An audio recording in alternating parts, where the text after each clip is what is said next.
Wellness Rhythm Show. Find your rhythm. Live your wellness. Y'all, let me tell you something embarrassing. Last January, I saw this reel of a wellness influencer doing a 72-hour water fast for full cellular renewal. And I literally Googled, how bad can 3 days of no food actually be? At 11 o'clock at night. And what did you find? Mostly terrifying Reddit threads and someone claiming their chronic pain vanished completely. So obviously I did not do it. But I could not stop thinking about the actual science behind what they were describing. Right, so here's the thing. The underlying biology they were referencing, autophagy, it's genuinely fascinating. Nobel Prize-winning science, actually. But the way it gets packaged online has drifted very far from what the research actually shows. Which is exactly why we're here today. We're digging into autophagy, what it actually is, what fasting does or doesn't do to trigger it, and whether a 72-hour fast is something most people should even consider. No fear-mongering, no hype, just what the evidence says and what's actually realistic for real lives. So let's start from scratch. David, what even is autophagy? Because I've heard it described as everything from cellular cleanup to basically your body eating itself, which sounds alarming. Right, so the word comes from Greek auto, meaning self, phage, meaning eating. Your cells have this built-in recycling system where they break down and reuse damaged proteins and dysfunctional components.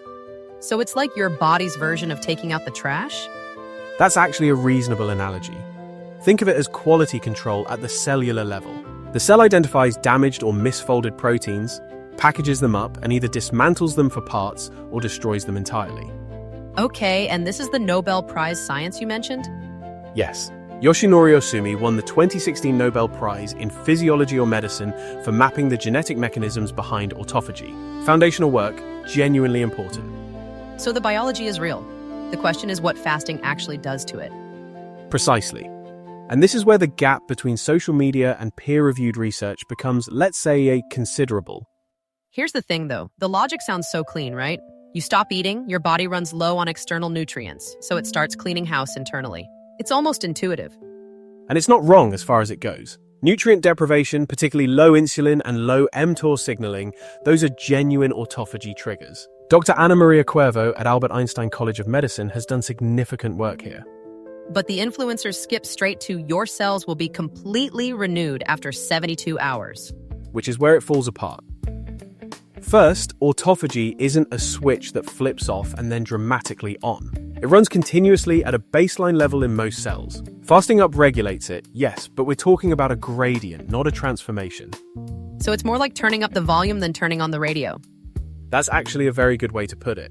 And critically, most of the robust human research on autophagy happens at much shorter fasting durations. 12 to 16 hours shows measurable increases in certain biomarkers. Wait, so I don't need to fast for 3 days to see any effect?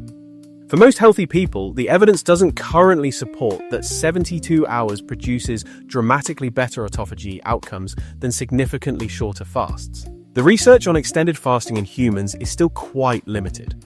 Okay, I want to push back slightly here because I've read some accounts and I know people personally who did extended fasts and reported feeling genuinely different afterward. Clearer, lighter, is that all just placebo? Not entirely, and I think this is worth being honest about. Extended fasting does create real physiological changes. Ketosis, reduced inflammation markers, shifts in gut microbiome activity. Some of those effects may feel meaningful. So the experience isn't fake, the explanation is what's oversimplified. Exactly right. The feeling is real. The attribution, my cells are completely renewed. That's where the overclaiming happens. The science doesn't yet support that specific narrative in humans. And if you're in the sandwich generation, maybe managing your own health and appearance, or you're a pre-retiree watching your metabolism shift, this matters, because you're potentially making real decisions based on overstated claims. Brilliant point, Emma. And there's a safety dimension here too. Prolonged fasting is genuinely risky for people with diabetes, anyone on certain medications, people with a history of disordered eating, or older adults at risk of muscle loss.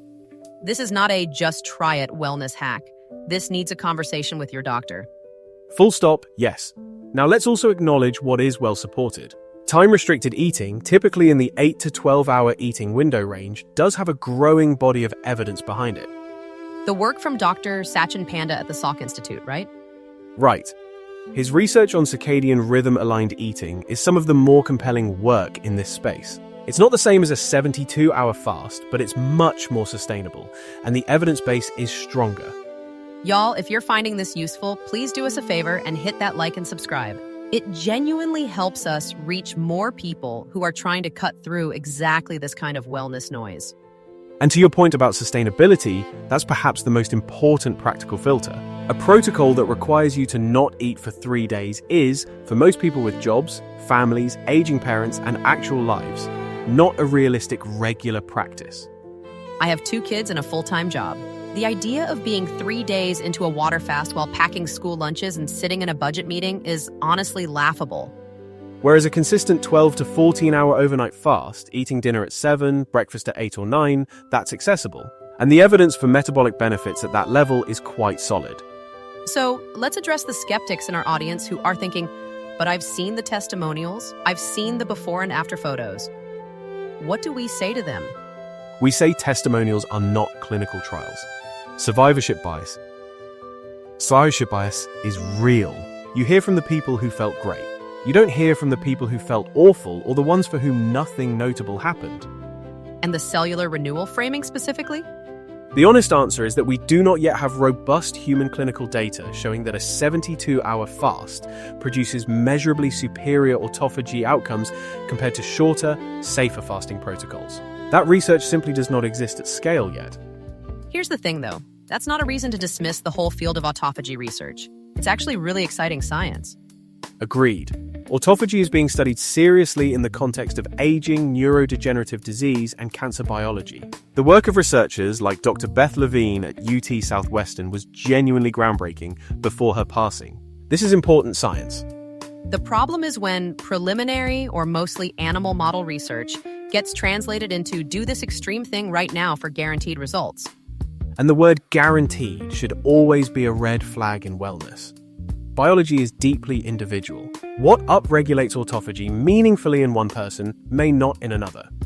So the practical takeaway from this section is that autophagy is real, fasting does influence it, but the dramatic 72-hour cellular cleanse narrative is significantly overstated relative to current human evidence. That's a precise summary, yes. Okay, so if you're walking away with one thing today, let it be this. Your body is doing remarkable cellular maintenance work every single day, whether you do a 3-day fast or not. If you want to support that process, the evidence points toward consistent, moderate, time-restricted eating, quality sleep, regular movement, and yes, talking to your doctor before anything extreme. Right, here's what I've learned in looking at this. The most compelling wellness practices tend to be the ones boring enough that nobody's making viral videos about them. Consistent overnight fasting, good sleep, exercise, the fundamentals keep winning. Which is honestly both comforting and slightly annoying.